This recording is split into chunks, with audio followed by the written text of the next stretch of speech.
Hey, Leap Inspire family. What if one moment could flip your life upside down? Picture this. You're scrubbing floors in a greasy diner, dodging rude customers, and dreaming of something bigger.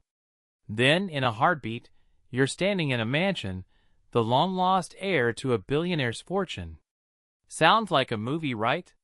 But today, I'm sharing the true story of Min Reyes, a 22-year-old janitor whose courage and heart turned her world from rags to riches. Her journey through hardship, love, and self-discovery will light a fire in your soul. Stay with me for the next 15 minutes as we dive into a tale of grit, hope, and one epic leap that changed everything.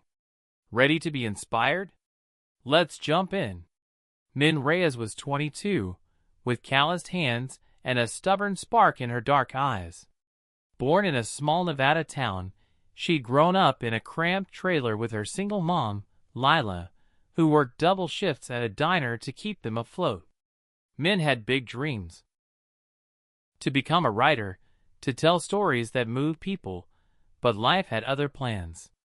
After her mom's arthritis worsened, Min dropped out of community college to take a janitor job at Rusty's Diner, a grimy spot off the highway where truckers and locals traded gossip over burnt coffee. Every night, she mopped floors, scrubbed grease, and swallowed the sting of rude comments from customers who barely saw her as human. "Keep your head down, Min," her mom always said. "Work hard, and better days will come." But at the end of each shift, with aching feet and $7.25 an hour in her pocket, Min wondered if better days were just a fairy tale. One rainy evening, as Min wiped down sticky tables, a man in a sharp gray suit walked in. He was out of place among the diner's faded booths, tall, in his 50s, with silver streaks in his hair and a quiet intensity. He sat in the corner, sipping black coffee, his eyes scanning the room until they landed on Min. She felt his gaze, but ignored it, used to customers staring. When she passed his table to refill his cup, he spoke. "You're Min Reyes, aren't you?" She froze, mop in hand. Yeah. Do I know you?" "I'm Victor Lang," he said, his voice calm but firm. "I work for someone who's been looking for you. A long time." Min laughed nervously. "Looking for me? I'm nobody. Just a janitor." "You're more than that," Victor said, sliding a business card across the table. "Meet me tomorrow at this address. 10 a.m. It's about your family." Min stared at the card, her heart thudding. Her family was just her and her mom. Her dad had left before she was born, and her mom never talked about him. "This some kind of scam?" she asked. "No scam," Victor said, standing. "Just answers. Be there, Min." He left a $50 tip on a $2 coffee and walked out into the rain. That night, Min showed the card to her mom. Lila's face paled. "Throw it away, Min. People like that don't bring good news." But Min couldn't let it go. Something in Victor's eyes felt real. The next morning, she drove her rusty pickup to the address, a sleek office building in Reno, far from her world of diner grease. Victor met her in a glass-walled conference room, where he dropped a bombshell. Min was the granddaughter of Arthur Langston, a billionaire real estate tycoon who'd built an empire in Las Vegas. Arthur had been searching for her for years, ever since learning he had a daughter, Min's mom, who'd run away from home decades ago. "Your grandfather wants to meet you," Victor said. "He's dying, Min, cancer. He doesn't have long." Min's head spun. "Why now? Where was he when we were eating canned beans for dinner?" "Your mom left at 16, Victor explained. "She cut all ties. Arthur only found out about you last year. He's been trying to make things right." Min drove home, her mind a storm. Lila admitted the truth. She'd fled her wealthy family to escape her father's controlling ways, changing her name to start fresh. I didn't want his money, Lila said. I wanted freedom. But maybe I kept you from something better.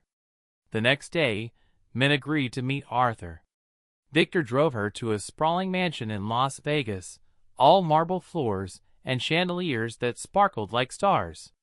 Arthur Langston was frail, his face lined with regret, but his eyes lit up when he saw Min. You look just like your mother, he said, voice trembling. I've made mistakes, Min. I was too hard on Lila, but I want you to have what's yours. He revealed his plan. Min was his only heir. His fortune, worth billions, would go to her, along with his company, Langston Properties. But there was a catch. You'll need to learn the business, he said. Move here, work with my team. Prove you can handle it. Min's stomach nodded. She was a janitor, not a CEO. I'm not cut out for this, she said.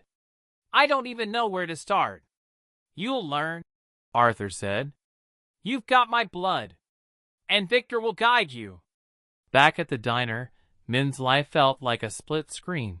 Her old world of mops and rude customers versus the glittering promise of a new one. She confided in Nate, the diner's cook, a 25-year-old with messy dark hair and a smile that made her heart skip. They'd been friends for years, swapping stories over late-night shifts. You're really a billionaire's granddaughter? Nate asked, flipping a burger. That's wild, Min. I don't know if I can do it, she admitted. What if I fail? Nate leaned closer, his eyes warm. You've been scrubbing floors and still dreaming of writing books. You're tougher than you think. Take the leap. Min blushed, noticing how his hand brushed hers. She'd always liked Nate, but she'd never dared say it. Now, with her life shifting, she felt a spark of courage. You think I can handle a mansion and a boardroom? I know you can, he said. And I'll be here cheering you on. Min moved to Las Vegas, living in a guest wing of Arthur's mansion. Victor became her mentor, teaching her about contracts, investments, and corporate games. The company's executives, polished men and women in tailored suits, eyed her skeptically, whispering about the janitor girl who'd stumbled into their world. At her first board meeting, a smug VP named Gerald challenged her. Miss Reyes, what qualifies you to sit here? Cleaning skills don't run a company. Min's cheeks burned, but she straightened. I may not have a degree, but I've worked harder than you'll ever know. I'll learn, and I'll prove I belong. Arthur smiled faintly from his wheelchair. That's my granddaughter. Outside work, Min struggled to fit in. At a charity gala, she felt like a fish out of water in her borrowed designer dress. A woman in pearls sneered. Who let the help in?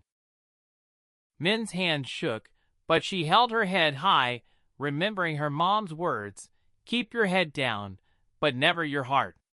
That night, she called Nate. I don't belong here, she said, voice cracking. These people see right through me. They're wrong, Nate said. You're real, Min.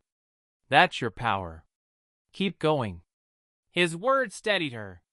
Over weeks, Min threw herself into learning, staying up late studying spreadsheets and real estate law.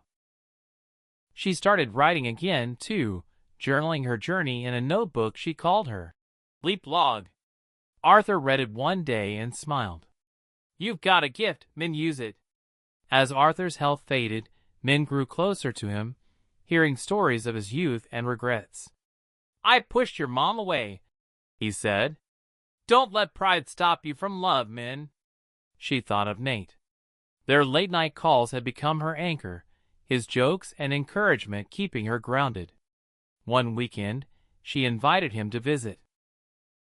He arrived in jeans and a faded tee, looking out of place but perfectly himself. They walked through Arthur's gardens, and Min confessed, I like you, Nate. More than a friend. He stopped, eyes wide. Took you long enough to say it. I've liked you since you stole my fries 2 years ago. She laughed, and he pulled her close, kissing her under a canopy of roses. It was her first real leap into love, and it felt like flying. But trouble loomed. Gerald, the VP, uncovered a clause in Arthur's will. If Min couldn't prove her competence by running a major project in 3 months, the board could vote her out, splitting the fortune among themselves. You will fail, Gerald sneered. You're not one of us. Min's fear flared, but she thought of her mom, Nate, and Arthur's faith in her. She chose a project, redeveloping a rundown Vegas neighborhood into affordable housing. This isn't just business, she told the board. It's about giving people homes like I never had growing up. She worked tirelessly, meeting with architects, securing permits, and rallying community support. Nate visited often, cooking for her and joking. You're gonna own this city, Min. His belief fueled her, and their relationship deepened, stolen moments between her hectic days. The project's deadline coincided with Arthur's final days. Min sat by his bedside, holding his hand. I'm proud of you, he whispered. You've already won. Arthur passed that night, leaving Min heartbroken but determined. At the board meeting, she presented her project, a vibrant community plan with parks, homes, and a community center. The board, even Gerald, was stunned. You've done what we couldn't, one said. The vote was unanimous. Min was confirmed as Langston Properties' new leader. Back in Nevada, Min visited her mom, who hugged her tightly. You took the leap I never could, Lila said. Min returned to Vegas, her new home, with Nate by her side. They stood on the mansion's balcony, the city lights glittering below. You're not just a janitor anymore, Nate teased. I'm still me, Min said, smiling. Just with a bigger story to tell. She opened her leap log and wrote, No matter where you start, one brave leap can take you where you're meant to be. Hey, Leap Inspire family. Min's story shows us that courage and heart can rewrite any destiny. If her leap inspired you, hit that like button and subscribe for more stories that spark your soul. Let's keep leaping together.